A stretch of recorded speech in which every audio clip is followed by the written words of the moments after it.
जय श्री कृष्ण चैतन्य प्रभु नित्यानंद श्री अद्वैत गदाधर श्रीवास श्री गौर भक्तवृंद। हरे कृष्णा कृष्ण कृष्ण हरे हरे राम राम राम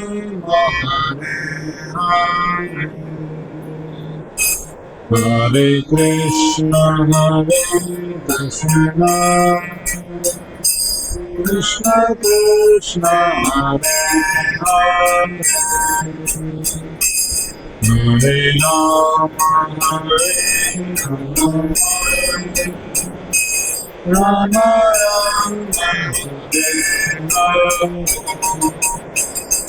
चलो भाई। हरे कृष्ण कृष्ण कृष्ण हरे राम राम राम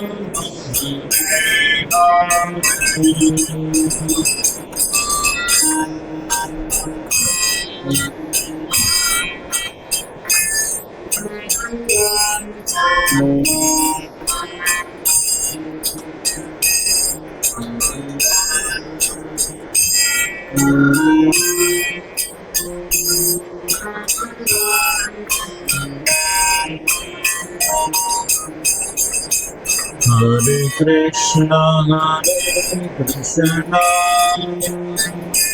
कृष्ण कृष्ण हरे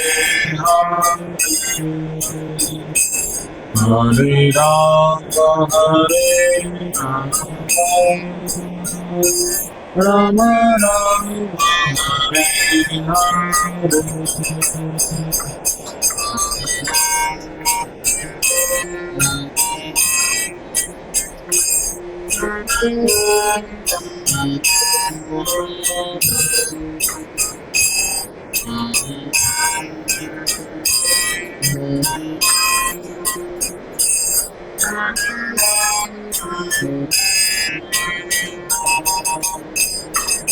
हरे कृष्ण कृष्ण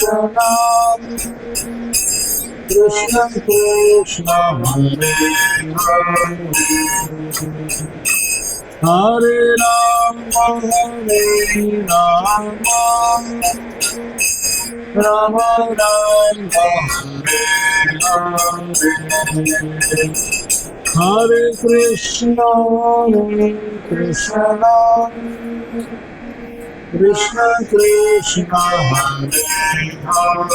कृष्ण कृष्ण हरे हरे राम राम राम हरे कृष्ण कृष्ण कृष्ण हरे Ram Ram Ram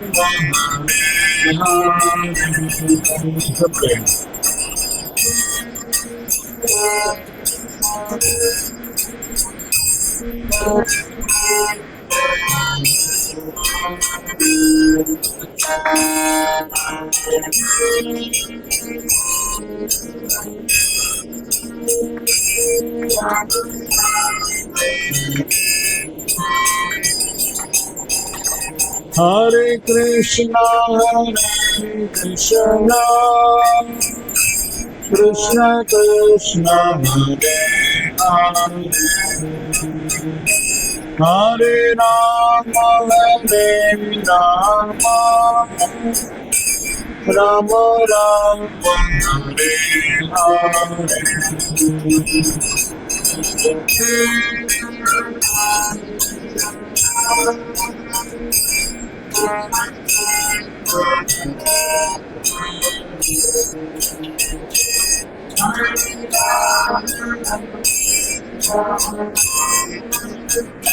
Hare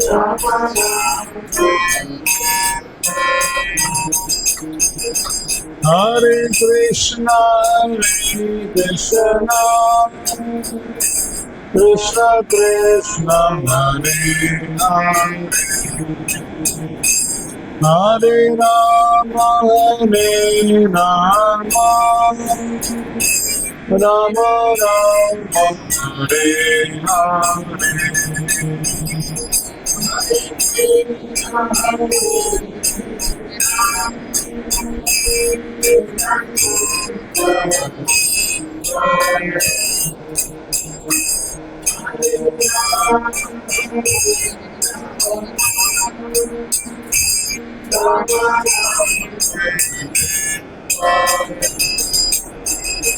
Hare Krishna, Krishna Krishna, Hare Hare, Hare Rama, Rama Rama,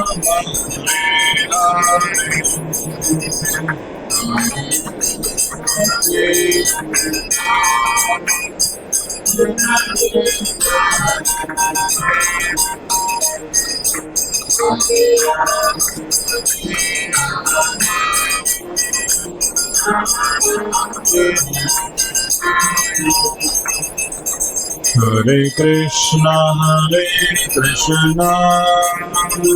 Krishna Krishna, Hare Hare, Hare Rama,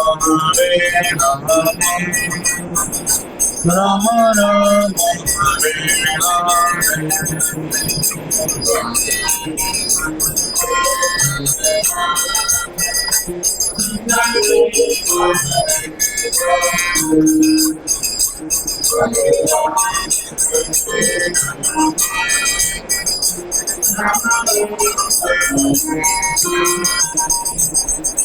Hare Krishna, Krishna Krishna Krishna, Hare Hare, Hare Rama,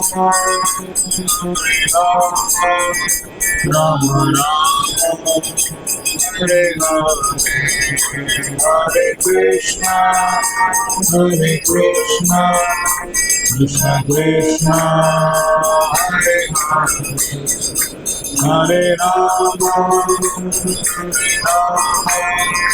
Rama Rama, Hare Hare, Jaya Rama, Govinda Rama, Govinda Rama,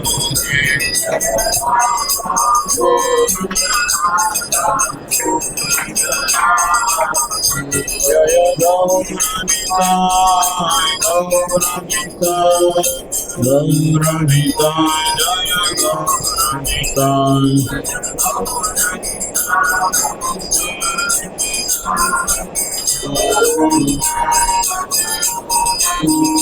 Prabhupada, Prabhupada, Prabhupada, Jai Prabhupada.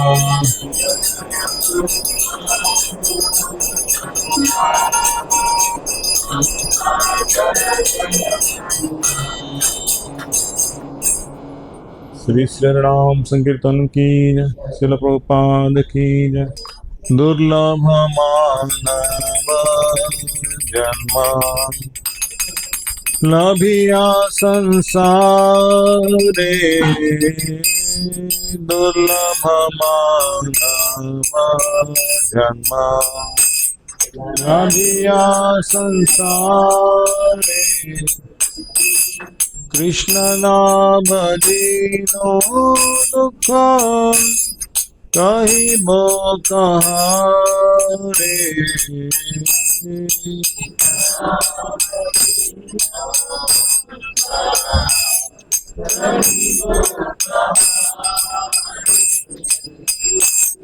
दुर्लभ मानव जन्म लाभिया संसारे, दुर्लभ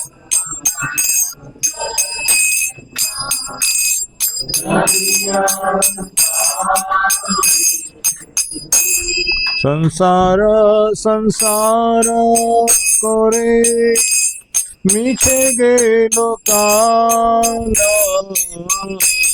संसार संसार करे मिछे गेलो काल लाभ ना कोई न किछु घटिलो जंजाल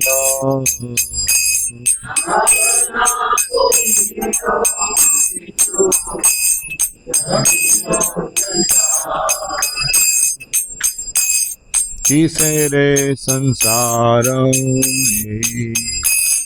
छाया बाजी प्राय किसे रे संसार छाया बाजी प्राय इहाते ममता करी वृथा दीन जाय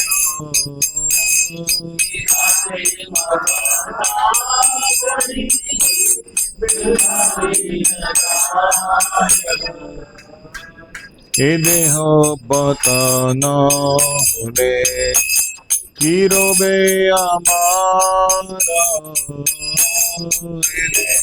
पतन होले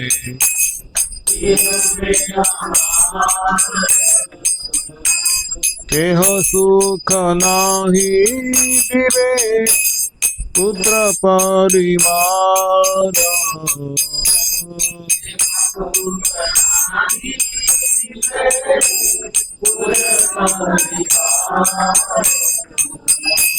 गर्दबेरे मस्तमी करी परिश्रम गर्दबेरे मस्तमी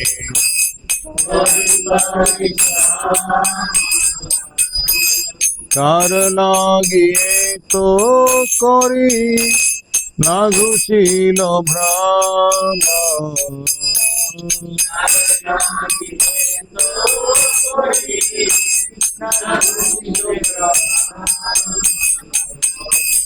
दिन जाय मिछा काजे निशा निद्रा बसे दिन जाय मिछा काजे निशा निद्रा बसे नाही भावी मारा निकटे आछे बसे नाही भावी मारा निकटे आछे बसे भाल मंद खाई हेरी परिचिंताहीन भालो मंद खाई हेरी परिचिंता नाही भाविए देहा छाड़िबे कोन दिन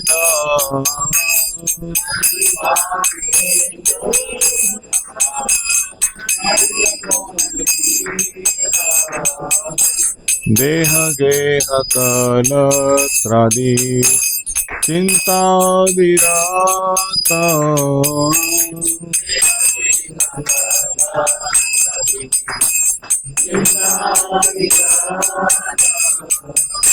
जागी से हृदय मोरा बुद्धि करी हाथ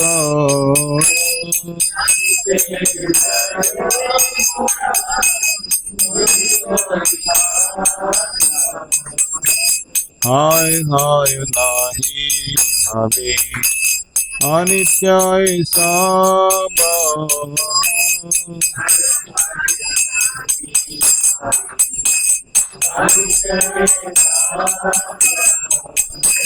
जीवन विगते कोथा रहिबे वैभव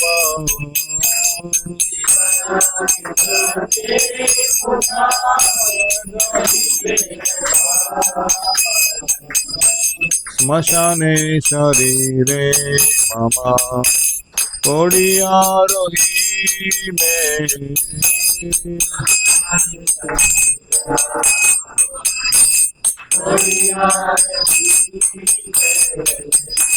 विहंग पतंग ताय विहार करिबे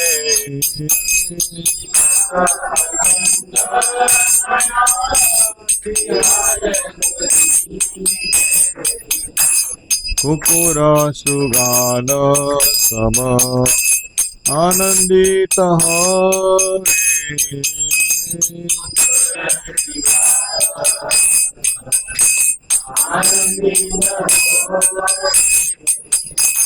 महोत्सव करिबे आमार देह लये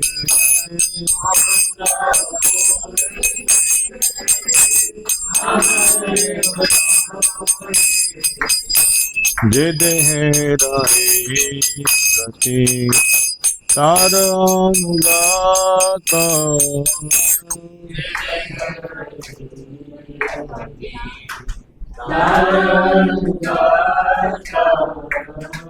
संसार वैभव बंधु जन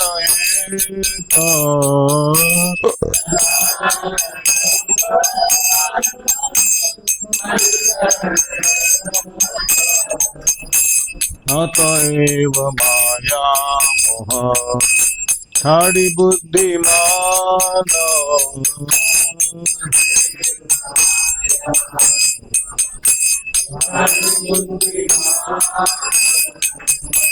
नित्य तत्व कृष्ण भक्ति करुणा संधान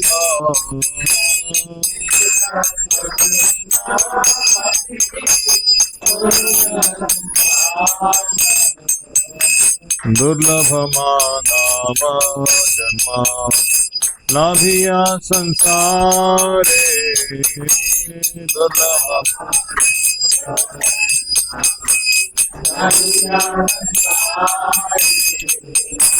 कृष्ण ना भजिनो दुख कहिबो कहाँ रे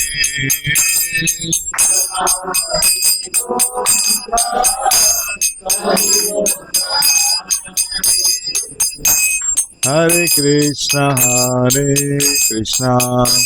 कृष्ण कृष्ण हरे हरे हरे राम राम राम हरे हरे हरे कृष्ण हरे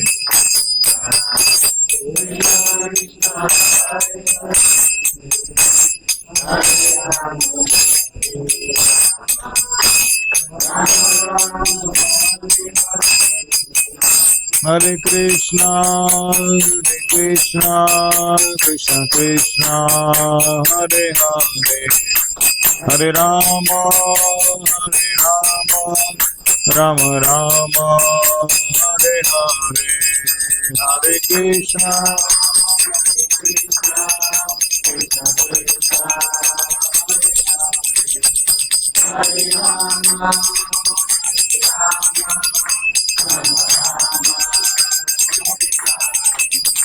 जय राधा गोविंद राधे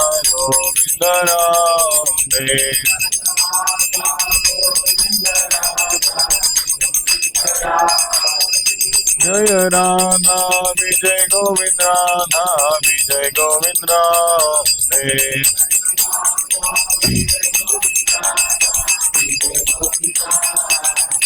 जय गौरनिताय जय गौरनिताय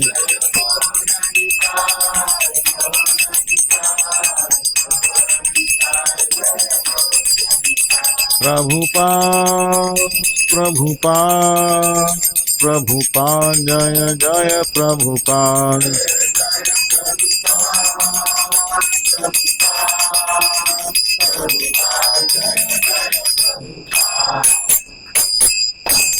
श्री हरिनाम संकीर्तन की जय।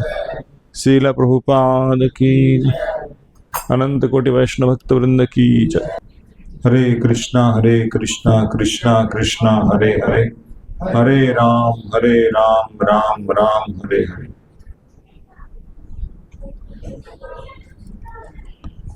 तो भरत महाराज के चरित्र का वर्णन हम करेंगे भागवत से। भागवत के पंचम स्कंद में राजा भरत महाराज का चरित्र आता है और बहुत ही सुंदर है। इस भारतवर्ष का नाम भरत महाराज से ही हो गया। ऋषभ देव के जो 100 पुत्र थे उनमें से एक भरत महाराज। तो किस प्रकार से भरत महाराज ने भगवान की अविरत सेवा की, किस तरह से दृढ़ निष्ठा और तपस्या के पश्चात वो अपना राज वैभव त्याग के गंगा के तट पर जाके तपस्या करके भगवान को संतुष्ट किए, लेकिन उसके पश्चात भी जीवन में कैसे वो विफल हो गए, उसका रीज़न क्या है और क्या हमें उससे सीख मिलती है, हमको थोड़ा प्रकाश डालेंगे उसके ऊपर। तो प्रार्थना शुरुआत करते हैं। ओम नमो भगवते वासुदेवाय।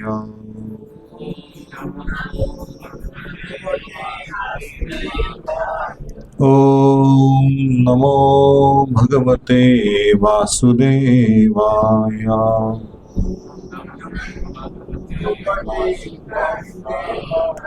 ओम नमो भगवते वासुदेवाय।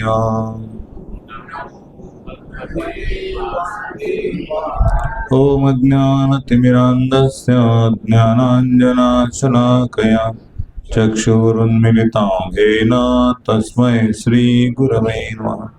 श्रीचैतन्यमनोभीष्टं स्थापितं येन भूतले स्वयं रूपः कदा मह्यं ददाति स्वपदान्तिकं।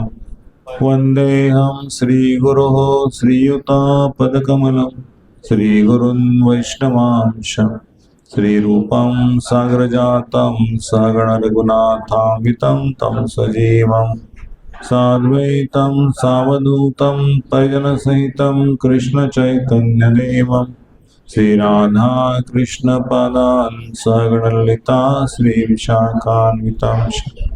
वाञ्छाकल्पतरुभ्यश्च कृपा सिन्धुभ्येव च पतितानां पावनेभ्यो वैष्णवेभ्यो नमो नमः।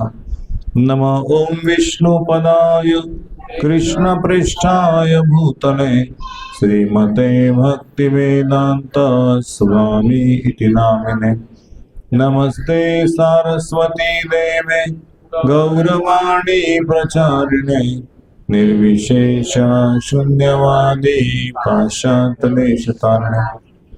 नमो महावदन्याय कृष्ण प्रेम प्रदायते कृष्णाय कृष्ण चैतन्य नामिने गौरत्विषे नमः।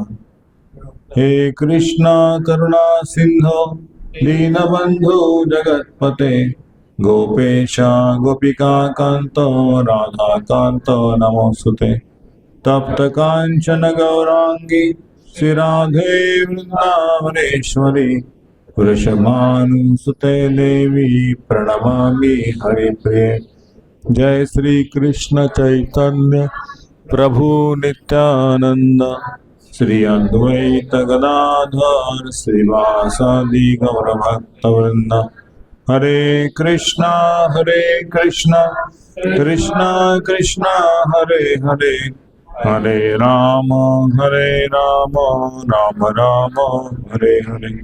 हरे कृष्णा कृष्णा कृष्णा हरे हरे हरे राम राम राम हरे हरे। हरे कृष्णा कृष्णा कृष्णा हरे हरे हरे राम राम राम हरे। मूकं करोति वाचालं पङ्गुं लङ्घयति यत्कृपातौ वन्दे श्रीगुरुदिनतारिणं परमानंद माधवम श्री चैतन्य ईश्वरम। दिखता है सबको?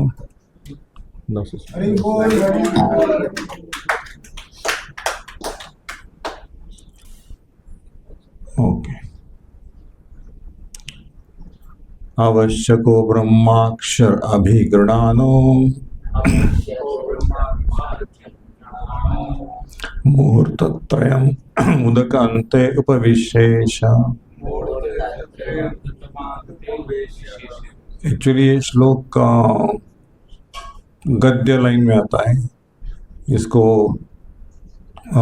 किसी मीटर में गाया नहीं जाता। जैसे कि हम संस्कृत एक कहानी पढ़ते हैं ना, उसी रूप से कहानी के गद्य पद में है। लेकिन चलो कोई बात नहीं, हमने इसको पढ़ा। तो सुखदेव गोस्वामी ने आगे कहा, हे राजन, एक दिन प्रातःकालीन नित्य नैमित्तिक शौचादि कृत्यों से निवृत्त होकर महाराज भरत कुछ क्षणों के लिए गंडकी नदी के तट पर बैठकर ओंकार से प्रारंभ होने वाले अपने मंत्र का जप करने लगे। तो मंत्र दिया नहीं है कौन से मंत्र का जप कर रहे थे, लेकिन ओंकार का उच्चारण कर रहे थे। और ओंकार जो है भगवान का ही एक स्वरूप है, जिसको हम निराकार ब्रह्म के रूप में कहते हैं। भगवान अक्षर रूप में मैं ओंकार हूँ, ऐसे गीता में कहते हैं। तो उस क्या हो गया उस समय, बोल रहे कि तत्र तदा राज हंस हरिणी पीपासा जलाशया अभ्यास एक ओप जगाम।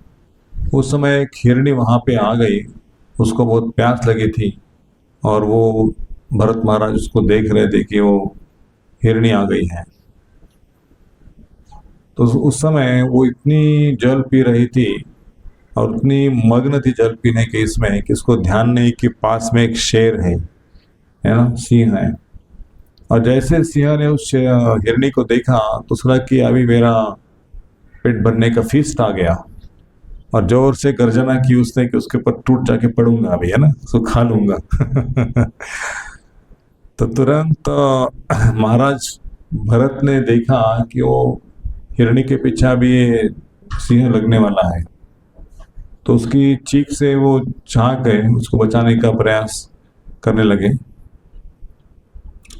और बेचारी गर्भवती थी, तो उसको अपने गर्भ को बचाना था, इसलिए डर गई थी उस चीख से।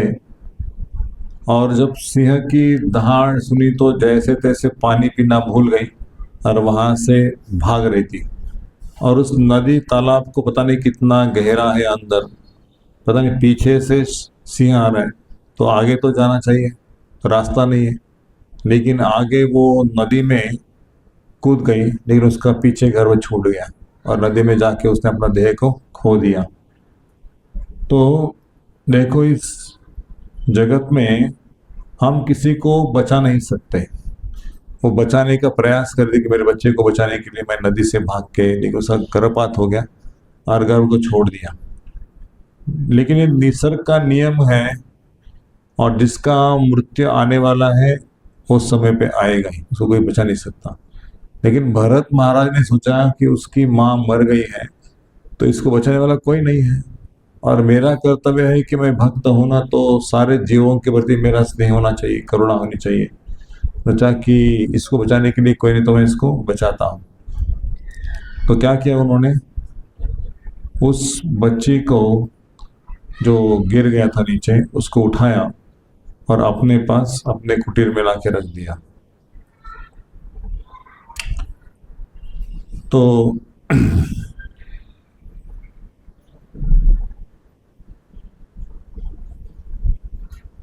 एक श्रीधर स्वामी करके एक बड़े महाराज हो गए, जिनकी टीका हम पढ़ते, श्रीधर स्वामी की टीका। तो वो सन्यासी बनना चाहते थे शादी से पहले, लेकिन किसी कारणवश उनका शादी हो गया नहीं, शादी हुआ नहीं, शायद शादी हो गया था, सॉरी, शादी हो गया था और उनका एक बच्चा हो गया। अभी मन में व्याकुलता था कि इसका पालन पोषण करना है, और इसकी मम्मी का देहांत हो गया जन्म देने के पश्चात। तो कि मैं तो सन्यासी बनने वाला था, भगवान ने कहा मुझे फंसा इस चक्कर में, ऐसा विलाप करने लगे। तो एक दृष्टांत हो गया है कि ऊपर से एक छिपकली जा रही थी और छिपकली ने एक बच्चे को जन्म दे दिया और बच्चा नीचे गिर गया और छिपकली मर गई। तो उनको एक दृष्टांत हो गया है कि अभी छिपकली को कौन संभालने वाला है, उस तुरंत क्या किया कि एक कीड़े को मुंह में पकड़ लिया। तो लेकिन छिपकली मर गई, जो भी है उसका बच्चा जिंदा है, उसका अनाज उसको भगवान ने दे दिया। तो उनको दृष्टांत हुआ है कि इस बच्चे को संभालने वाला कृष्ण ही है, और जाके संन्यास ले लिया। आगे बच्चे बेचारे बच्चे कौन संभालेगा? मतलब एक्सट्रीम केस है, ऐसा सामान्य व्यक्ति नहीं कर सकता, लेकिन श्रीधर स्वामी सन्यासी बन गए एक दृष्टांत से। तो कहते हैं कि सबको संभालने वाले कृष्ण ही है, लेकिन भरत महाराज ने सोचा कि विद्या विनय संपन्न ब्रह्मणि का भी हस्तिनी शुनि च शपाके च पंडिता समदर्शना। एक हाथी को, एक कुत्ते को, एक ब्राह्मण को, चांडाल को, एक भक्त को समदृष्टि से देखना चाहिए, किसी में भेद नहीं करना चाहिए। और खास करके जो भक्ति के मार्ग पे है, उसको दूसरों का दुख अपना दुख, दूसरों का सुख अपना सुख, ये मान के चलना चाहिए। लेकिन भरत महाराज का भगवान के प्रति इतना स्नेह बढ़ गया था, इतना स्नेह बढ़ गया था कि उस स्नेह के कारण उनके मन में करुणा जाग गई, प्रेम हो गया ना भगवान से। भाव के स्तर पर थे वो, सब कुछ छोड़ देते, कने राज्य की अटैचमेंट नहीं थी, पुत्र की अटैचमेंट नहीं, संपत्ति सब छोड़ दिया था, और बेचारे ध्यान में मग्न थे, तपस्या करके शुद्ध हो गए थे। अब इतना हृदय कोमल हो गया, लेकिन उस कोमल हृदय का उपयोग कैसे करना चाहिए वो ज्ञात नहीं था। क्योंकि व्यवहार अगर पता नहीं है भक्ति में आके, तो हम सेंटिमेंटल बन जाते हैं, है ना। जैसे कि कोई सामने व्यक्ति नशापान करके आपको कुछ डोनेशन मांग रहा है, तो आप सोचते हैं कि अरे बेचारा भूखा है, उसको देना चाहिए ना कुछ ना कुछ। तो आम लोग उसको पैसा देते रहते हैं, वो लेते रहता है, नशापान करते रहता है, मांस, सिगरेट, बीड़ी। लेकिन उसको हम नशेले बनाने के लिए प्रोत्साहन देते हैं कंपैशन के दौर पर। लेकिन ये कोई कंपैशन ठीक नहीं है जब वो शरीर को नष्ट कर रहा है दारू पी के या मांस खा के। और हम आत्मा का सोचने का विचार करें तो उसको हम प्रसाद दे सकते हैं, लेकिन उसको हम दारू पीने के लिए पैसा नहीं देना चाहिए। प्रॉपर अक्सर क्या करते हैं कि वो पाप को प्रोत्साहन दे रहे हैं। जो लोग सामाजिक कार्य करते हैं ना, कंपैशन के नाम पे, तो ऐसे गरीबों को बांटते चलते हैं, तो उसका उपयोग वो अपनी शक्ति को खोने में करते हैं, बुद्धि को खोने में करते हैं। इसलिए ऐसे लोगों को प्रसाद दे के, हरि नाम दे के शुद्ध करना चाहिए, ना कि उनको कपड़ा दे के, गाड़ी दे के या घर बना के। ऐसा कुछ हो नहीं सकता इस जगत में, क्योंकि जब तक बुद्धि का विकास नहीं होगा तब तक शारीरिक रूप से कोई विकास करके फायदा नहीं है। घर भी अच्छा हो गया, फर्नीचर कर दिया घर में, लेकिन क्लीनलीनेस मेंटेन करना नहीं आएगा उनको। गंदे कपड़े हैं, गंदा विचार है, तो घर भी गंदा ही रखेंगे, कितना अच्छा करके दो। इसलिए भारत में हम लोग देखते हैं कि जिनके पास अचानक सा पैसा की प्राप्ति हो गई, है ना, गरीब थे लेकिन पैसे की प्राप्ति हो गई, बड़ा घर भी ले लिया सिटी में, किसी सोसाइटी में रहने लगे, लेकिन उनका अगल बगल का जो परिसर है वो भी गंदा करते, उनका घर भी गंदा रहता है, क्योंकि कॉन्शियसनेस गंदा है। एक बार मेनका गांधी ने महाराज को प्रश्न पूछा था कि आप सब साधु लोग, सन्यासी लोग क्या कर रहे हैं, ऐसा चैंटिंग पेंटिंग करके क्या फायदा है जगत का? देखते नहीं क्या कि ये नदी का पानी सब गंदा होते जा रहा है, ये पेड़ पौधे नष्ट होते जा रहे हैं, और जिधर उधर कचरा पड़ा है गली गली में, तो आप लोगों को ये कचरा साफ करना चाहिए, है ना। महाराज जी को एयरपोर्ट पे उसने बात की, तो उन्होंने कहा कि महाराज अपना चैंटिंग कर रहे थे। महाराज कहा कि इसने प्रश्न को छेड़ा है, लेकिन इसको उत्तर दूं या ना दूं? देखिए महाराज आप बोलते क्यों नहीं है? आप बोलना चाहिए। बोले हाँ ठीक है, मैं उत्तर दे दूं? बोले हाँ दे दूं। बोले कि ये जो कचरा है वो कचरा बाहर का नहीं है, कचरा अंदर का है। जब तक लोगों का मस्तिष्क साफ नहीं होगा, बाहर की गंदगी को मिटाने का प्रयास करो, फिर से गंदगी होती रहेगी, है ना।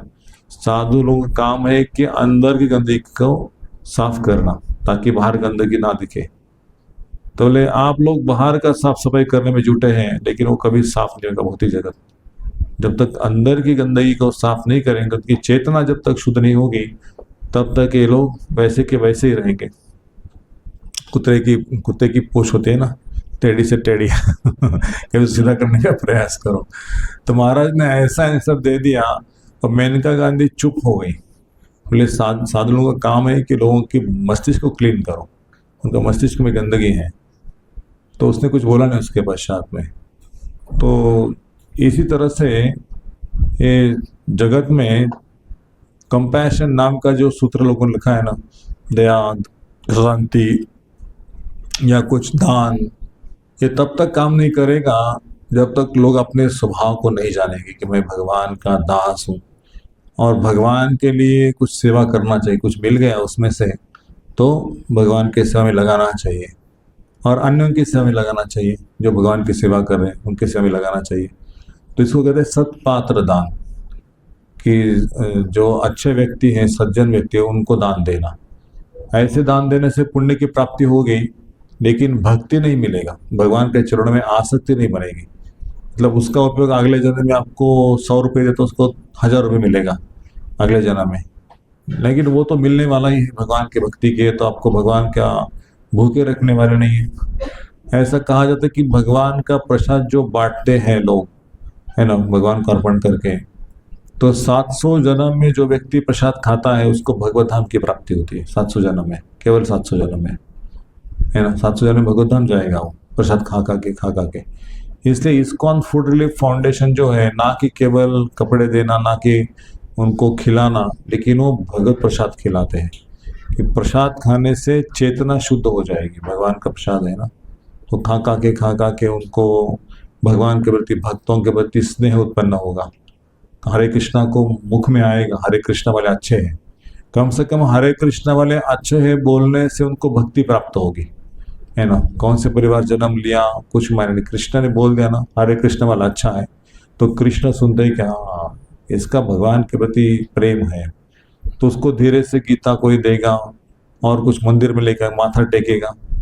तो भागवत में 3 स्कंद में लिखा है कि जो व्यक्ति भगवान के चरणों में अपने मस्तक को लगाता है, जो हाथ जोड़ता है, कानों से कथा सुनता है या मुख से हरि का नाम लेता है, वो यमराज के चंगुल में नहीं आता। यमदूत उसको देखते तक नहीं है। यमदूत किसको देखते हैं? जिसने अपना मस्तक भगवान के चरणों में झुकाया नहीं, जो मुख से हरि नाम नहीं लिया, उसको ऑर्डर है यमराज जी का कि इसको पकड़ के मेरे पास लेके आओ है ना। जो लोग भगवान के चरणों में झुकते नहीं उनको पकड़ के लेके आओ। और मांस मच्छी खाने वाले क्या झुकेंगे भगवान के चरणों में? तो उनको क्या दान देने से कुछ लाभ है? उसका करुणा से कुछ लाभ है क्या? इसलिए हरे कृष्णा में जो लोग हैं वो मतलब विवेक से दान देते, किसको देना चाहिए किसको नहीं देना चाहिए। तो राजा भरत महाराज ने उसको मातृहीन देख के अपने आश्रम में लेके आए। अभी इतने भक्ति में आगे बढ़ चुके थे, इतना चैंटिंग, हियरिंग जो भी उनका चल रहा था, सेवा। अभी सोचे कि ये बच्चे का भी सेवा करना चाहिए ना, ये बच्चे को पालन पोषण करने वाला कोई नहीं है, तो उसको खिलाना, उसको घुमाना, उसको अपने बेड में सुलाना, है ना। आजकल के जो मॉडर्न लोग हैं वो कुत्ते को बेड में लेके सो जाते हैं, है ना, देखा होगा आपने। कुत्ता या बिल्ली उसको पालते हैं और 2-2, 3-3 बिल्ली घर में रखते हैं। एक हम घर में गए थे किसी के, तो 3 बिल्ली थे घर में, एक ठीक है, लेकिन एक छोड़ के और 2-2 बिल्ली और 2-2, 3-3 कुत्ते, उनको खिलाते पिलाते हैं। तो कोई अटैचमेंट कुत्ते से अटैचमेंट हो जाती है। जब भगवान से अटैचमेंट नहीं है तो कुत्ते से अटैचमेंट हो जाती है। और जब कुत्ता शरीर त्याग करता है तो जो ओनर है वो भी भूखा मर जाता है। बोले कुत्ते ने शरीर त्याग दिया, मेरा कुत्ता, मेरा डॉली, मेरा टोमेटो जो भी है जैसे दिखने वाला वो रोते हैं कुत्ते के लिए, भगवान के लिए रोएंगे नहीं। तो एक मॉडर्न सिचुएशन क्या है, जहाँ नहीं करुणा करना चाहिए वहां पे करुणा कर देते हैं कि इनको पता नहीं कि इससे कुछ फायदा नहीं है, इसको दूसरे मिल जाएगा, लेकिन मुझे अगर कुत्ते का जन्म मिल गया तो कितना बड़ा नुकसान है मेरा। तो इसलिए बोलते हैं कि जो समुंदर में लोग तैर रहे हैं उसको कपड़े संभालने से क्या मतलब है, उसको आदमी को संभालो ना, उसके साथ जाके अपना ये करो, स्विमिंग करके उसको अंदर तैराने का सिखाओ। लेकिन यदि वो व्यक्ति उसको कपड़े संभालता हूँ, आप जाके तैर के आ जाओ और डूब के मर गया तो बच्चा, है ना। तो ये जो सिविलाइजेशन है, मॉडर्न सिविलाइजेशन, वो कपड़े संभालने वाला है, वो सोल को नहीं देखता है, अंदर की आत्मा को संभालना चाहिए। उसको मोस्ट प्रेशियस ज्वेल है ये आत्मा। यदि आत्मा चले तो शरीर को संभाल के क्या फायदा है बाद में। तो सारा ध्यान जो है ये जगत के लोगों का ये शरीर को ठीक रखने के लिए है, मन को ठीक रखने के लिए नहीं है। वास्तव में मन को ठीक रखने के लिए हम आए हैं। मन को ठीक रखना तो भगवान के चरणों में लगा रखना, लेकिन भगवान के चरणों में मन रहता नहीं है। दुनिया भर में घूम के आते हैं तो कैसे मन भगवान के चरणों में लगेगा। और ये लोग एकांत में रह नहीं सकते। भरत महाराज एकांत में रहते थे, अभ्यास किया था उन्होंने एकांत में रहने का। तो आजकल के लोग अगल बगल में 10 लोग हैं तो उनको शांति लगता है, कोई पूछने वाला नहीं है घर में तो उनको शांति नहीं लगता है। अपने आप में शांति ढूंढना चाहिए ना, बाहर शांति नहीं है, अंदर शांति है। तो जब तक अंदर की शांति को हम एक्सप्लोर नहीं करेंगे तब तक कितना म्यूजिक लगाओ, कितना गाने सुनो, टीवी देखो या पार्टी करो, बर्थडे पार्टी, जब तक लोग हैं तब तक आनंद आएगा। लोग चले जाने के बाद अकेला ही रहना पड़ेगा। इसलिए भरत महाराज का एक गुण अच्छा था कि वो अपने आप में मस्त थे, है ना। तो परमेश्वर की प्रेम भक्ति के स्तर पर वो आ ही चुके थे। भाव भक्ति वो स्तर है जो भगवान को आनंद देने के लिए जिस विशेष गुण की आवश्यकता होती है वो भगवान के प्रति स्नेह या आदर कहते हैं उसको, आदर, रिस्पेक्ट, और भगवान के नियमों का पालन करना। मतलब इतना प्रेम से, इतना आदर से कि उसमें थोड़ा सा भाव आ जाता है। ये प्रेम के पहले का स्तर है।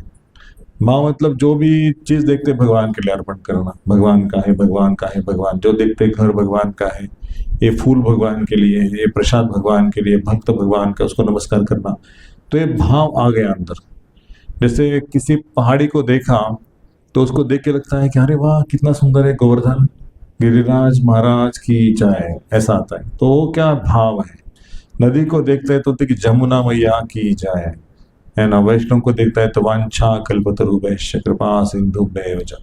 मतलब वो भाव आ गया ना तो सारे जीव में भगवान को देखते हैं, उसके अंदर करुणा जाग गई है, तो वही भाव है। और कृष्ण को देखते हैं तो कृष्ण को देखने के बाद लगता है कि युगायितम निमिषेण चक्षुषा प्रावुषायितम शून्यायितम जगत सर्व गोविंद विरणे। कृष्ण को भूलना नहीं चाहिए, कृष्ण को याद करना चाहिए। मतलब आपने आप में लगता है कि कृष्ण को एक क्षण भी मैं भूल गया तो मुझे हजारों युग चले गए ऐसा लगेगा। हजारों युग, मतलब एक युग कितना है, एक युग का कालावधि कम से कम समथिंग 43 लाख 300 या समथिंग ट्रिलियन ईयर्स, है ना, उतना एक युग है। तो ऐसे हजारों युग चले गए ऐसा भास होता है भगवान को भूलने से। तो वही जो हमारे भरत महाराज है उस स्तर पर थे कि भगवान को सब तरफ दिखते, किसी जीवात्मा के अंदर, पेड़ पौधे में, सब तरफ। एक लैंग्वेज है भक्ति की जो पंछियों की आवाज सुनने से पंछियों के बीच में क्या संभाषण चल रहा है वो भक्ति के ऊंचे स्तर पर पहुंचने व्यक्ति समझ सकता है उनका भाव क्या है भगवान के। जैसे गोपियां जब कृष्ण को ढूंढती थी तो वो चिड़िया से पूछती थी, पशु पंछियों से पूछती कि कृष्ण कहाँ है, कृष्ण कहाँ, कृष्ण को देखा, कृष्ण को देखा। तो वो स्तर है भाव का कि कृष्ण को हम भूल नहीं सकते। यदि कृष्ण का दर्शन, कृष्ण का जाप छूट गया तो जीवन सारा शून्य लगता है। आज जप नहीं किया ना तो भोजन में मजा नहीं है, सोने में मजा नहीं है, या कुछ अपने ड्यूटीज करने में भी उनको मजा नहीं आता। ये भाव का स्तर है। और प्रेम का स्तर क्या है? प्रेम का स्तर है कि हाथ में माला ले लिए, कृष्ण का दर्शन हो गया तो आंखों से आंसू बहना, कृष्ण के लिए रोना, वो प्रेम का स्तर है। हमेशा रोना कृष्ण के लिए, मतलब वो नाम लेता है तो रोना ही आता है। कृष्ण कितने कृष्ण कृपालु, कितने दयालु हैं, मैं कृष्ण को छोड़ के कैसे रह सकता हूँ, रह सकती हूँ। तो कृष्ण के लिए जो बनाना है प्रेम से, कोई चटनी या चपाती सब्जी बनाने वाले तो होते नहीं, कृष्ण को इतना क्यों, कृष्ण के लिए अच्छा कुछ बनाओगी। थकी हुई है तो भी रात को 12 बजे भी आ गई आवाज, मम्मी मम्मी, वो कृष्ण की आवाज आई है, कृष्ण को भूख लगी है। जाके कृष्ण के सामने दूध का ग्लास रखना, एक फ्रूट रखना। तो ये प्रेम का असर एक कृष्ण चेक करते कि कितना आसक्ति मेरे ऊपर है। हमारी एक माता जी है, तो वो अपने बेड में सोती है, लेकिन उसको अंदर से आवाज आती है, जहाँ पे डीटीज है ना, छोटे गोपाल जी हैं, आई आई आई, बोलते ऐसे आवाज आ गई तो मुझे कहना बुला रहा है। तो बेटा क्या चाहिए क्या चाहिए, फिर वो जाके दूध रखती है, कुछ फ्रूट्स रखती है, कुछ ड्राई फ्रूट्स रखती है, उसका आवाज बंद हो जाता है। तो बार बार हमेशा ऐसे ही गाना करता है। जिसको भगवान में प्रेम मन लग गया ना, वो कृष्ण उसको रेसिप्रोकेट करते हैं उस तरह से। तो इतना आसक्ति होना चाहिए, जैसे हमारा आसक्ति हमारे पति के ऊपर है, जैसा हमारा आसक्ति हमारे माता पिता के ऊपर है, जैसा आसक्ति हमारे बच्चे के ऊपर है, उतना आसक्ति यदि कृष्ण के ऊपर हो, कृष्ण को भूख लगे, कृष्ण को सोने का समय हो गया, कृष्ण को जागने का समय हो गया, कृष्ण को हाथ में लेके उसको लोरी सुना के सुला दूंगी और कृष्ण के चरण दबाऊंगी। सुबह से खड़े हैं ना, तो उनके चरण को दबा के उनको मसाज करके सुलाएंगे। तो ये जो भाव है उसको कहते हैं भगवान के प्रति आसक्ति। आसक्ति के बाद भाव आता है। तो ये आसक्ति होना चाहिए भगवान के, तब जाके भगवान के प्रति प्रेम होगा। पहले आसक्ति का विकास करना चाहिए, भगवान के प्रति आसक्ति, और कुछ नहीं। तो इस तरह से प्रहलाद महाराज ने भाव स्तर को प्राप्त किया था। तो इसके गीता में एक श्लोक आता है, कहते कि जिस व्यक्ति ने भाव स्तर की प्राप्ति किया है वो दुख के समय, संकट के समय या किसी परिस्थिति में विचलित नहीं होता। यम ही न व्यथयन्ते पुरुषम पुरुषार्षभ सम दुखम सुखम स्थिरम सो अमृत तत्वाय कल्पते। कि वो अमृत मतलब जो शाश्वत जीवन की प्राप्ति है, उस तरह से वो स्थिति में उसकी चेतना होती है। वो भौतिक स्थिति में अपने मन को लगाता ही नहीं, उसका मन भौतिक से ऊपर उठ गया है, कुछ लगता नहीं उसको। हाँ, बहुत सारी क्वालिटीज हैं। दुखेशु अनिर्गना सुखेशु विगस्प्रा वीतराग भय क्रोध मनमना मोपाश्रिता। इस तरह से वो भगवान के भाव स्तर को, आसक्ति को प्राप्त कर लिया है। तो कोई भौतिक जगत की स्थिति उसको रोक नहीं पाती भगवान के चरण में आसक्त होने के लिए। मतलब पैसा है नहीं है, ठंडी है गर्मी है, नींद हो गई नींद नहीं हो गई, तो उसको उसने कॉन्कर कर लिया है। 3 घंटे का नींद हो गया तो भी वो भगवान की सेवा निरंतर करते रहेगा, मतलब भौतिक स्तर पर नहीं है। तो इस तरह से हम उसको मुक्ति के योग्य समझना चाहिए। तो प्रभुपाद जी कहते हैं, भरत महाराज के चरित्र का अध्ययन करके हम कैसे सभी भौतिक आसक्तियों के प्रभाव से मुक्त होने को सीख सकते। उन्होंने किस तरह से भौतिक आसक्ति के प्रभाव से अपने आप को मुक्त कर लिया। तो भौतिक बंधन से मुक्ति प्राप्त करना यही जीवन का उद्देश्य है कि हमें हमेशा ही जगत में उलझनों में नहीं रहना चाहिए, है ना। जैसा हम देखते हैं ये बच्चों के एग्जाम्स आते हैं ना, 10th के या 12th के, तो माता पिता को बड़ा टेंशन होता है ना माता जी। उनको टेंशन होता है पढ़ाई करेगा कि नहीं, पास होगा, अच्छे मार्क्स से पास होना चाहिए। तो कहने का तात्पर्य कि इस संसार से मुक्ति प्राप्त करने के लिए कोई इच्छुक नहीं है। इस संसार में रहना चाहते हैं सब व्यवस्था करके अपनी। तो वास्तव में हमें संसार से मुक्त होने के लिए आए हैं, और वही ट्रेनिंग चाहिए हमारे बच्चों को कि ये परीक्षा पास हो ना हो, इतना इम्पोर्टेंट नहीं परीक्षा पास करना, लेकिन जब किया तब ये जो शिक्षा है उस शिक्षा को ग्रहण करना चाहिए, उसका आसक्त होना चाहिए। आजकल वो शिक्षा बहुत कम परिवार में दिखाई देती है कि बच्चों को भागवत सुनने में बिठाया है, बच्चों को माला दी हाथ में, श्लोक कंठस्थ करने के लिए सिखाया गया है बचपन से। तो जितनी बचपन में बुद्धि शुद्ध होती है या तीव्र होती है, उतना कॉलेज की पढ़ाई करने के पश्चात, ऑफिस जाने के पश्चात उतना ग्रास्पिंग नहीं होता। अभी उनका समय होता है कि उन्होंने इसको कैप्चर करना चाहिए, दिमाग में रखना चाहिए। तो इस तरह से भरत महाराज ने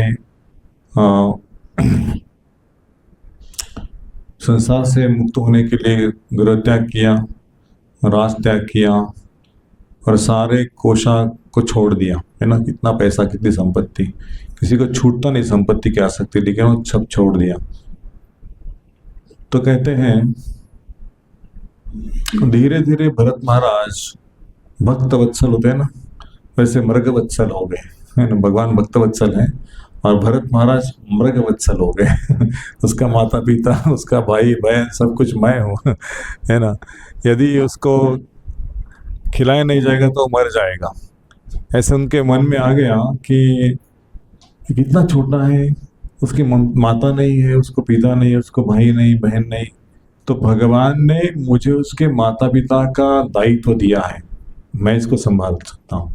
उसको खिलाना, पानी पिलाना, उसको सुलाना, हाथ ऊपर से ऐसे करके, बेटा सो जा, नींद नहीं आ रही क्या, सब गप्पा मारना उसके साथ।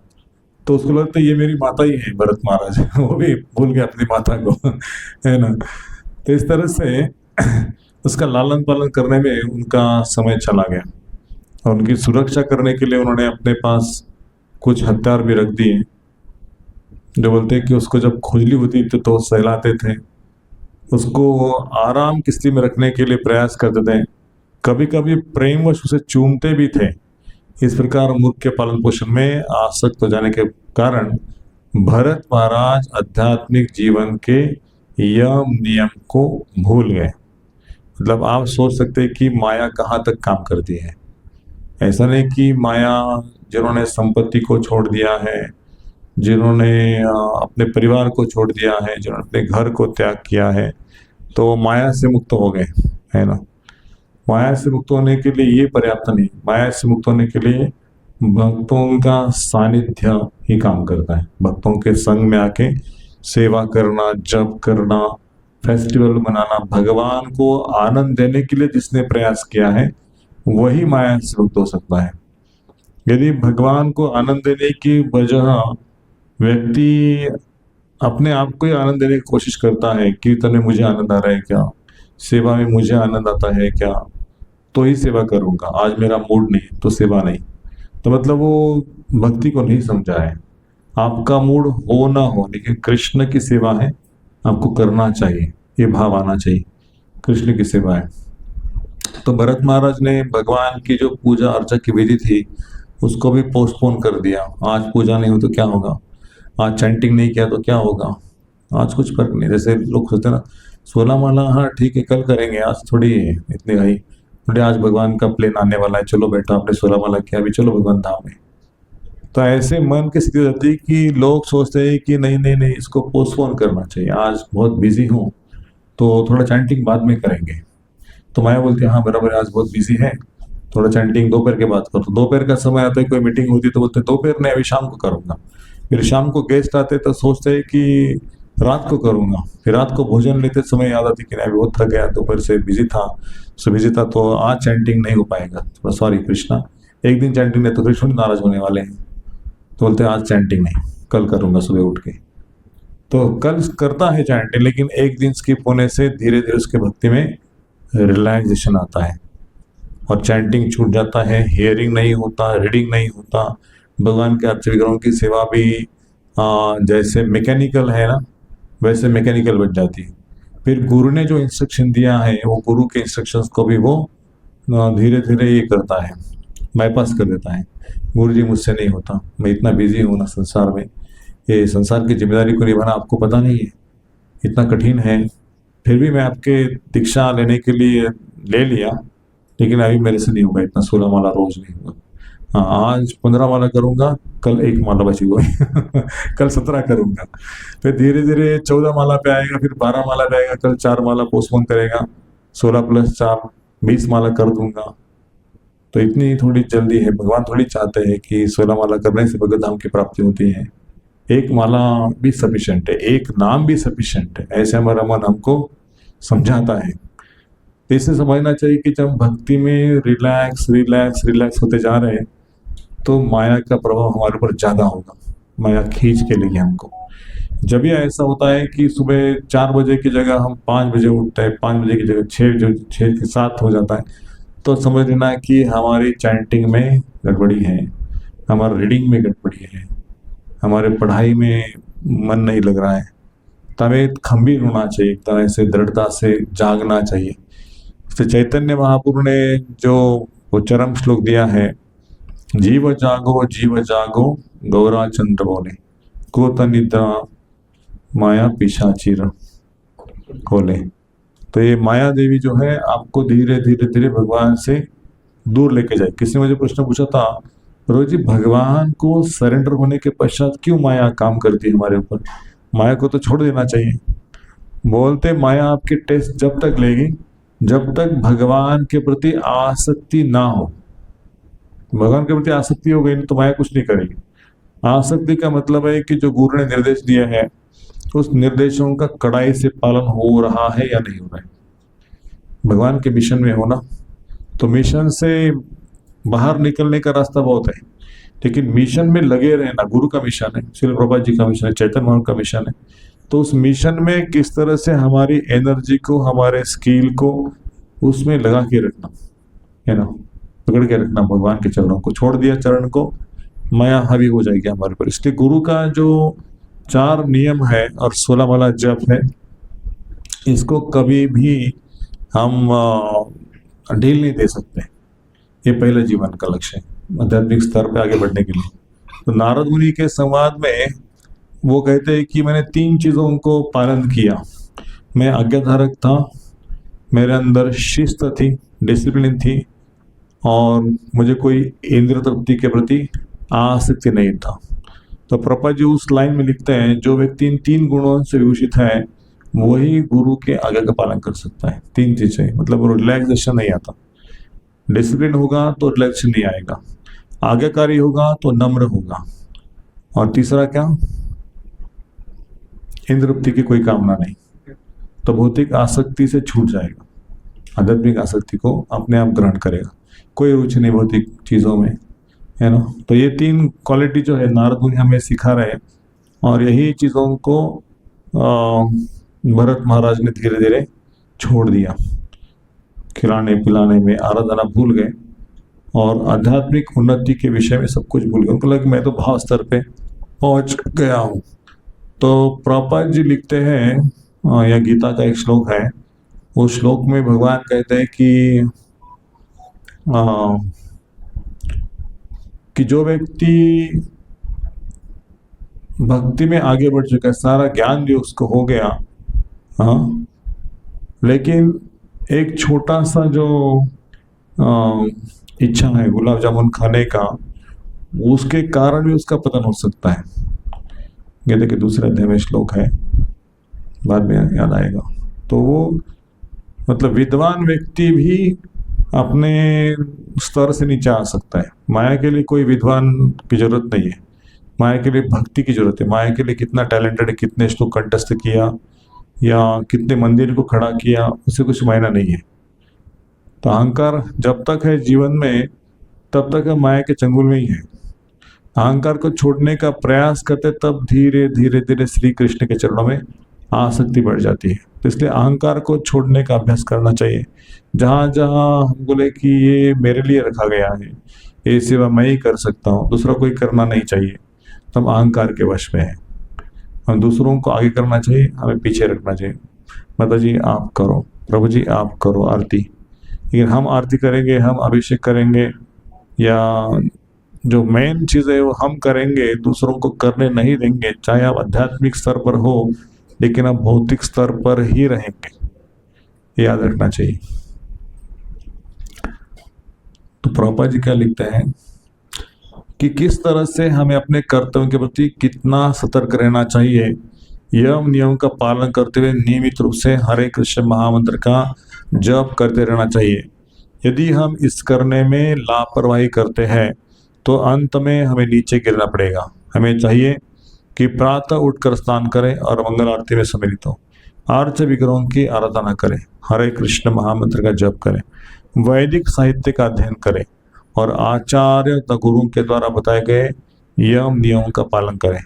यदि हम ऐसा नहीं करते तो चाहे हम जितने उच्च पद पर क्यों ना हो आसीन हो, नीचे आ गिरेंगे। ये प्रभुपाद जी का लाइन है।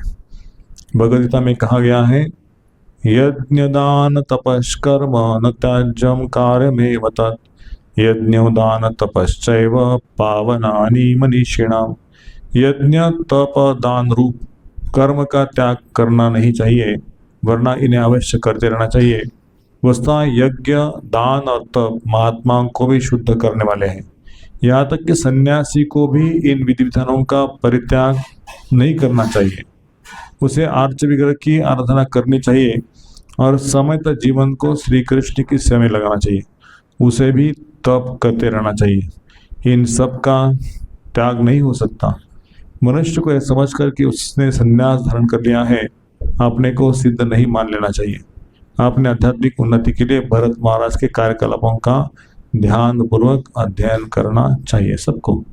कोई ऐसा छूट नहीं सकता कि मैंने अभी 20 साल या 50 साल भक्ति की है तो मुझे अभी जप करने की आवश्यकता नहीं है, मुझे अभी विग्रहों को दंडों डालने की आवश्यकता नहीं, भोग लगाने की आवश्यकता नहीं, आरती करने की आवश्यकता नहीं है। तो तब हर स्तर पर ज़्यादा सेवा करने की आवश्यकता है, ज़्यादा ऑफरिंग होना चाहिए, ज़्यादा उनका फेस्टिवल मनाना चाहिए। तो ये प्रभुपाद जी ने सबको एक ही नियम बताया है। आगे क्या कहते हैं, भरत महाराज सोचने लगे, अहो बेचारा यह मृगशावक भगवान के प्रति काल चक्र के वेग से अपने संबंधिता मित्रों से विलग हो गया है और मेरी शरण में आ गया है। यह अन्य किसी को न जानकर केवल मुझे अपना पिता माता भाई तथा स्वजन मानने लगा है। मेरे ही ऊपर इसकी इतनी निष्ठा है कि यह मेरे अतिरिक्त और किसी को नहीं जानता। अतः मुझे ईर्ष्यावश यह नहीं सोचना चाहिए कि इस मूर्ख के कारण मेरा अकल्याण होगा। मेरा कर्तव्य है कि मैं इसका लालन पालन रक्षण करूं तथा इसे दुलारूं या पचकारूं। पचकारूं का मतलब क्या है? छोड़ देना उसको। हाँ, दुलार करना है, पचकारूं। पहली बार शब्द सुना इसको।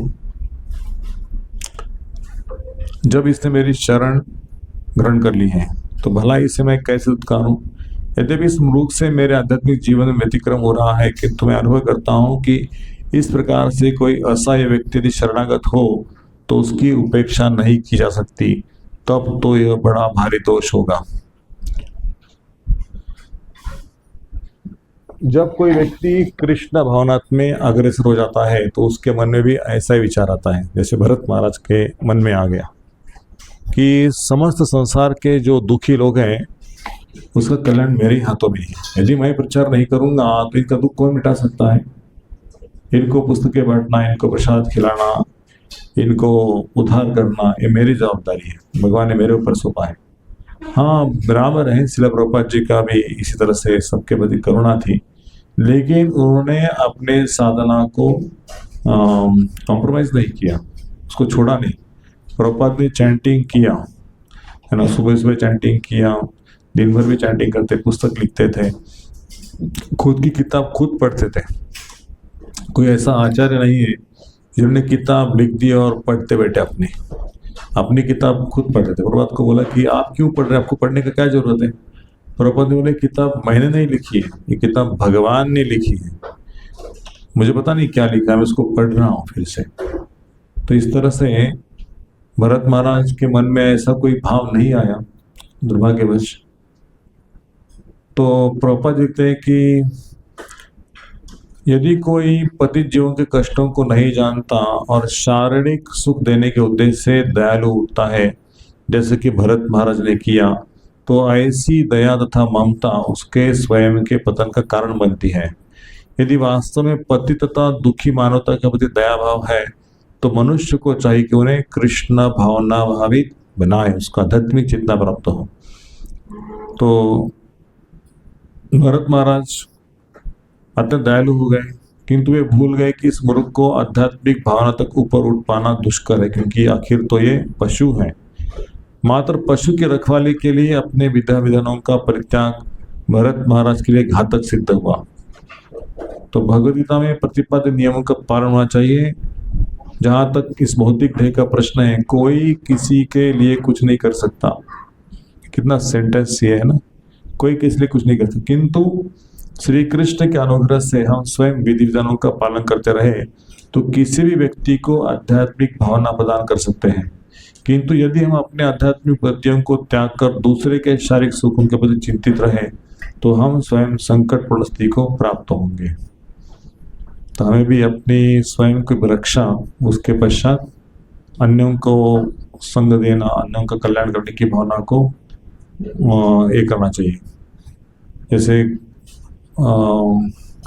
भक्तिनाथ ठाकुर का एक भजन है, उस भजन में भक्ति ठाकुर लिखते हैं कि उसका ट्रांसलेशन है कि यदि कृष्ण की इच्छा है तो हमें रक्षा होगी।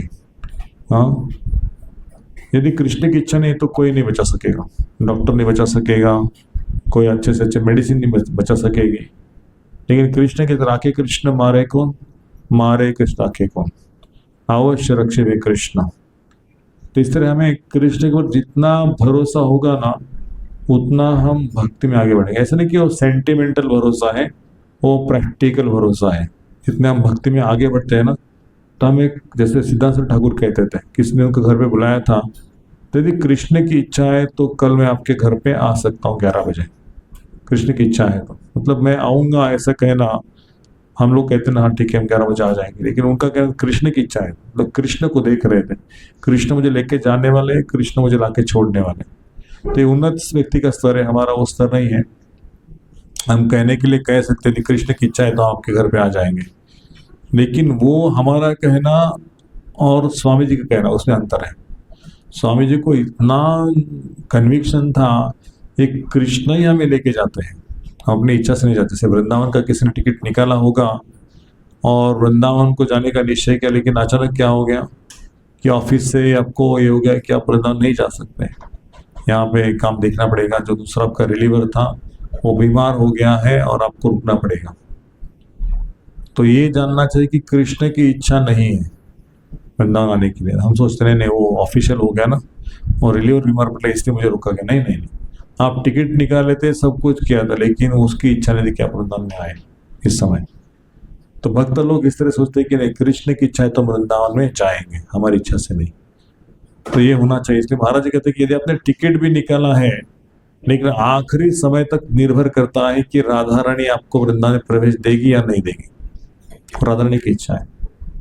यदि आप विनयशील हो, आप भगवान के ऊपर डिपेंडेंट हो, तो राधा रानी सोचेगी नहीं इसको भगवान के प्रति स्नेह, इसको वृंदावन में आना चाहिए। लेकिन यदि भगवान के ऊपर डिपेंड नहीं, हम आपके ऊपर डिपेंडेंट है, हम वृंदावन जाएंगे, ये करेंगे, वो करेंगे, मस्ती करेंगे, खाएंगे पिएंगे, मौज मजा करेंगे, हमारा टिकट ही कैंसिल होगा अपने आप नहीं जा पाएंगे। इसलिए भक्तों को सोचना चाहिए कि हम भगवान के ऊपर ही भरोसे रखना चाहिए।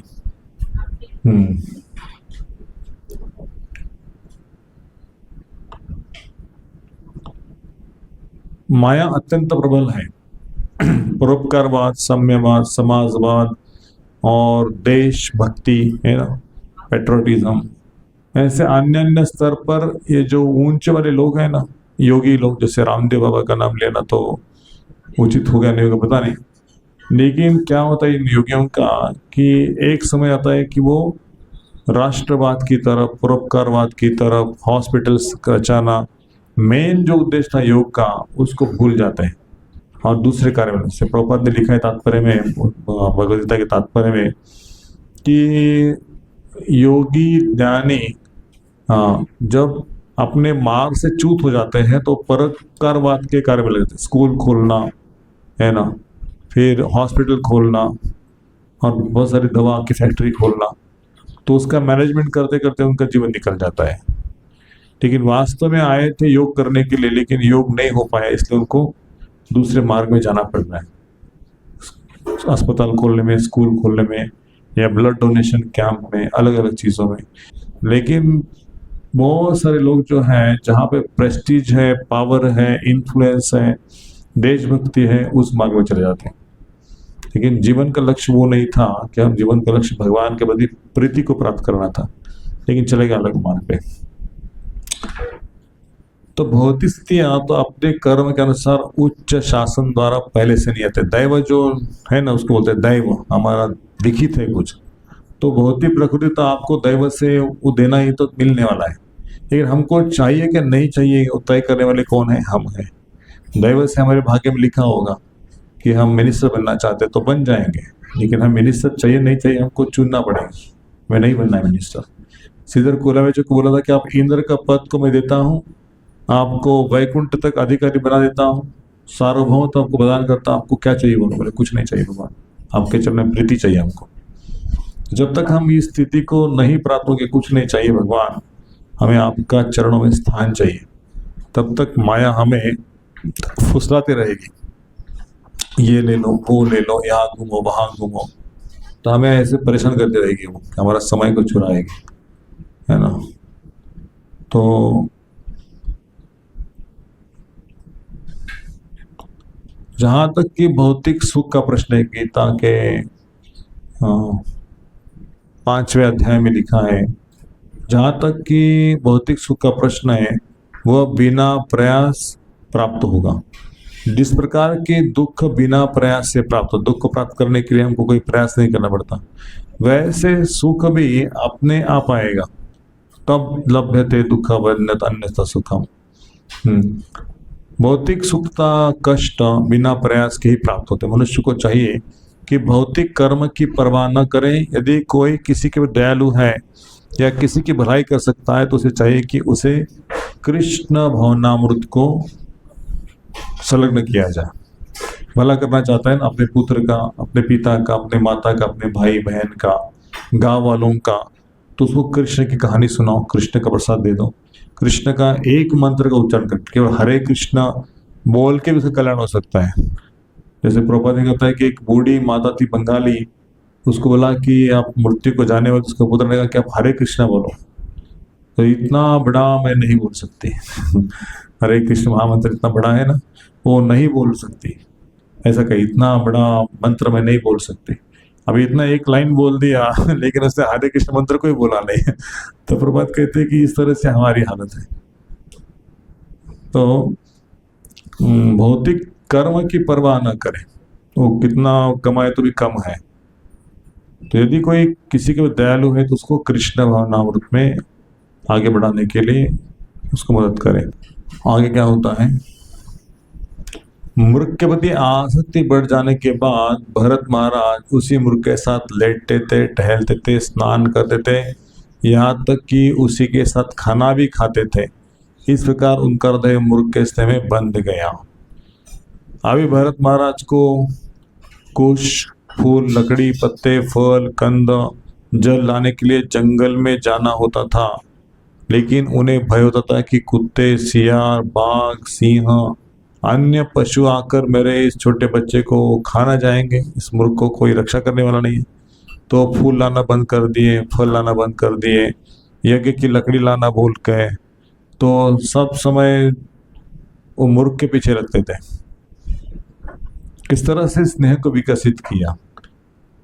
तो भरत महाराज जैसे महान पुरुषों को जिन्हें भगवान का स्नेह प्राप्त था, एक पशु से स्नेह के कारण अपने पद से नीचे आना पड़ा। फलता जैसा कि हम आगे देखेंगे, उन्हें अगले जन्म में मृग का शरीर अपनाना पड़ा। कौन सा श्लोक है गीता का कि उस श्लोक में भगवान श्री कृष्ण कहते हैं कि अंत समय में आपकी जो स्थिति होगी उसे अनुसार आपको अगले देह की प्राप्ति होती है। कौन से श्लोक में कृष्ण कहते हैं, किसी को याद है? हाँ नहीं, वो तो मृत्यु के समय भगवान का नाम स्मरण करने के लिए श्लोक है, लेकिन उस श्लोक में कृष्ण कहते हैं यम यम वापि स्मरण भावे त्यज अंते कलेवरम तम तम वेति कौन्तेय सदा तद्भाव भाविता। जो मनुष्य की चेतना अंतिम समय में जैसे होगी उस स्थिति को, उस भाव को प्राप्त करते। जैसे किसी को अंतिम समय में मांस खाने की इच्छा हो गई तो उसको शेर का या तो सिंह का शरीर प्राप्त होगा। किसी को तैरने की इच्छा हो गई, पानी खूब देख के पानी का याद आ गया तो उसको मछली का शरीर प्राप्त होगा। किसी को हवा में उड़ने की इच्छा हो गई, ये देश में जाना था, हवाई जहाज में उड़ने की इच्छा थी अंत समय में, तो उसको एक पक्षी का शरीर प्राप्त होगा, जो भी अलग प्रकार के देह उसकी प्राप्ति होगी। या सोने की इच्छा थी तो उसको पोलर बियर का शरीर प्राप्त होगा, है ना। पोलर बियर जानते हैं ना सब लोग, अस्वल बोलते हैं ना उसको, क्या बोलते हैं आप पोलर बियर को? हाँ भालू, भालू, वो भालू का शरीर प्राप्त होगा, सफेद भालू। तो चिड़िया का भी चूं चूं चूं चूं करती है ना, तो ऐसे किसी को बहुत गपशप करने की इच्छा है, हमेशा उसका मुंह बंद नहीं होता, चू चू चू चू, उसको चिड़िया का शरीर प्राप्त होगा। है ना। इस प्रकार से अनेकानेक देह की रचना की भगवान ने। बिल्ली है ना, चोरी चुपके से कुछ पीने का इच्छा है, खाने का इच्छा है, तो आंखें बंद करने वाली बिल्ली का शरीर। कुत्ते का, हमारे घर में कोई आ गया तो उसको ऐसे आंखें फाड़ फाड़ के देखना, उसको मुंह से गाली देना, तो कुत्ते का शरीर मिल जाएगा। हम गली में घूमते हैं ना ये कपड़े पहन के, तो कुत्ते हमारे आंख के ऊपर आते हैं। इतना ईर्ष्यालु व्यक्ति है कुत्ता कि साधु के ऊपर आना, मनुष्य के ऊपर मोह भोग करना। मतलब जिन लोगों को साधुओं के प्रति, भगवान के प्रति ऐसा भाव नहीं है, नास्तिक लोग थे, उनको देख के गुस्सा आता था, तो उनको कुत्ते का शरीर मिलता है। ये प्रकृति की रचना है, भगवान उसको बराबर बना देते हैं। वैसे ऊपर हाथ पे नीचे हाथ चले गए। और जैसे दक्ष महाराज को बकरी का शरीर मिल गया था, शिव जी का चरणों में अपराध किया था, वैसे हमें अलग अलग शरीर के प्राप्त होते। वैसे भरत महाराज को भी इनके प्रति आसक्त होने से एक हिरण का शरीर प्राप्त हो गया। तो बद्री का आश्रम जानते हैं ना आप सब लोग, बद्री का आश्रम मतलब हम अभी गए थे बद्रीनाथ। तो वहाँ के किसी भाग में परीक्षित भरत महाराज हिरण के शरीर में जन्म लिए। अभी जन्म लेने के पश्चात उन्होंने देखा कि अरे इस स्थान में मैं तपस्या करने के लिए आया था, बद्री का आश्रम ये वही स्थान है। उनको स्मृति आ गई और देखा कि मुझे हिरण का शरीर प्राप्त हो गया। ये मेरी माता, ये मेरे पिता, ये मेरे भाई बहन, ये संसार में अटक गया। तो सबको छोड़ दिया मृग शरीर में, और वो स्थान से चले जाके वो अपना चिंतन करने लगे कि मेरा पतन हो गया, मुझे शरीर प्राप्त हो गया, भगवान मुझे छुड़ाओ इससे, मैं आपका जप नहीं कर सकता, मैं आपका पूजा नहीं कर सकता। ऐसे रो रहे थे, इतने विलाप करते, इतने विलाप कर, इसका वर्णन आएगा आगे।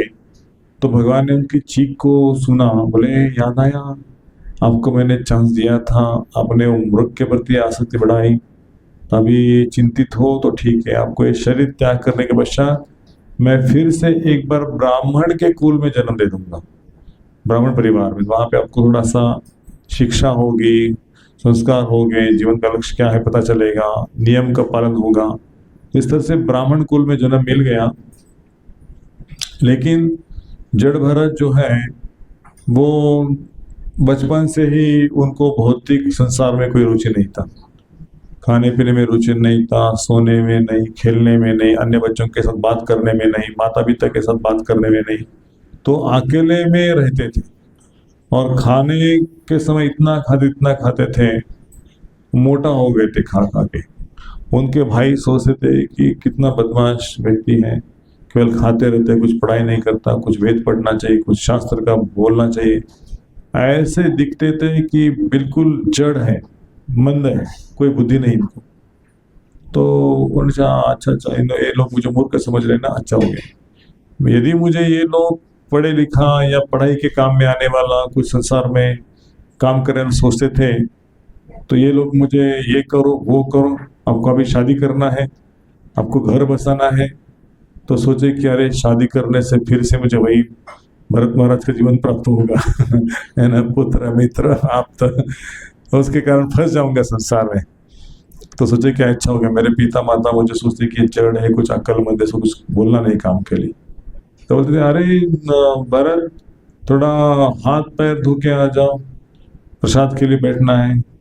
तो शौच को जाते थे, हाथ पैर धो के शौच को जाते थे। शौच को आने के पश्चात हाथ पैर धोना है, फिर ऐसे आते थे, उल्टा काम करते थे, कोई सूची नहीं, कोई क्लीन नहीं सुनते। मूर्ख व्यक्ति। इतनी बात जाए कि शौच को जाने के पश्चात स्नान करना चाहिए, हाथ पैर धोना चाहिए, फिर प्रसाद के समय आना चाहिए।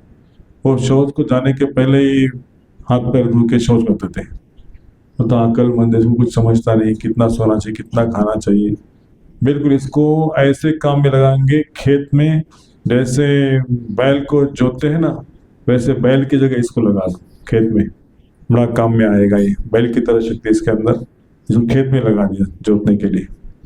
दिन भर काम करते, कुछ बोलता नहीं था, बोले हाँ ये शरीर में नहीं हूँ, शरीर को लगाया सेवा में, करने दो शरीर के साथ। तो काम करते, लेकिन अंदर से भगवान के प्रति उनका स्मरण चालू था।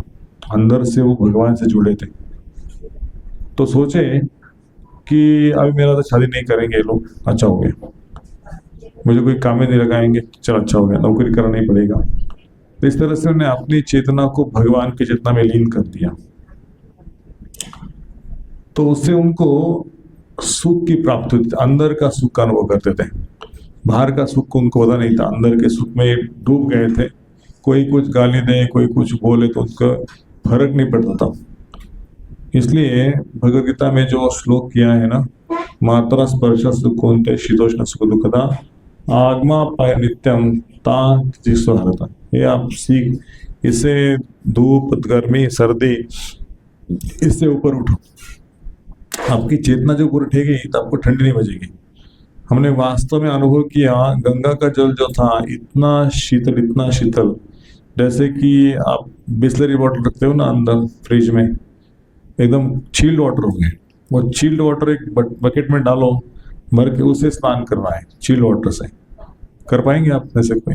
चिल्ड, एकदम चिल्ड, वो तो बिस्लरी भी नहीं, माइनस में चला जाता है उधर का वो पानी से जब स्नान करते हैं ना, तब पता चलता है कि वास्तव में इस शरीर को पानी लेना कितना जोखिम है। और उसी पानी से पैर अंदर छोड़ो, पानी में, बहते हुए पानी में, गंगा जो ऊपर से आ रही है, यमुना जो ऊपर से आ रही है, तो पानी छोड़ो तो आपका पैर ऐसे नम हो जाता है ठंडे पानी से। और फिर वो पानी कोई सिर पे डालता है, कोई आंख पे डालता है, लेकिन वहाँ के साधु लोगों को ऐसा कुछ लगता नहीं कि मैं ठंडे पानी से स्नान कर रहा हूँ, चिल्ड वाटर से। तो हमने इसका जब अनुभव किया कि कुछ समय के बाद हमारा शरीर जो है उस वातावरण में एडजस्ट हो जाता है ठंडे पानी से, ऐसा लगता है। लेकिन यहाँ के लोगों को बोलो आ जाके स्नान करो रोजाना, नहीं करेंगे, एक बार बस हो गया, अप्रोच बाद में मत बोलो। तो मैंने सोचा था कि जब वो गीजर बंद हो जाएगा लॉन्च का और काम नहीं करेगा, लाइट चली जाएगी, तो हमारे पूना वाले लोग बोलेंगे प्रभु जी कहाँ लेके आए, वो गीजर ही चालू नहीं है, वो पानी गर्म नहीं है, ये नहीं वो नहीं, अभी स्नान कैसे होगा। तो हमने सोचा आप तपस्या की भूमि में आए हो ना, तो ये तपोभूमि है बद्रिका आश्रम, यहाँ पे तप करना पड़ेगा, पानी ठंडा हो गर्म हो लेकिन स्नान करना है तो दैववश उनके भाग्य था कि पानी सबको कम से कम हल्का गर्म तो मिला, ठंडा नहीं मिला। लेकिन हम जब पहली बार गए थे तो हमें बिल्कुल ठंडा पानी मिलता था, जहाँ जहाँ वहाँ पानी गर्म नहीं मिलता था। हमने ठंडे पानी से भी स्नान किया। और मई का महीना था, अभी तो सितंबर था, लेकिन मई के महीने में ठंडी ज़्यादा होती है, बर्फ जैसे वातावरण होता है, तो वहाँ पे सीख लिया। तो भरत महाराज के जीवन का प्रसंग जो है कि घर, पत्नी, संतान, राज्य सब कुछ छोड़ देने के पश्चात भी एक तुच्छ पशु जो जानवर है, मृग क्यों ना हो, लेकिन उसके पीछे भी व्यक्ति आसक्त हो सकता है, इतनी माया प्रबल है ना। तो हमें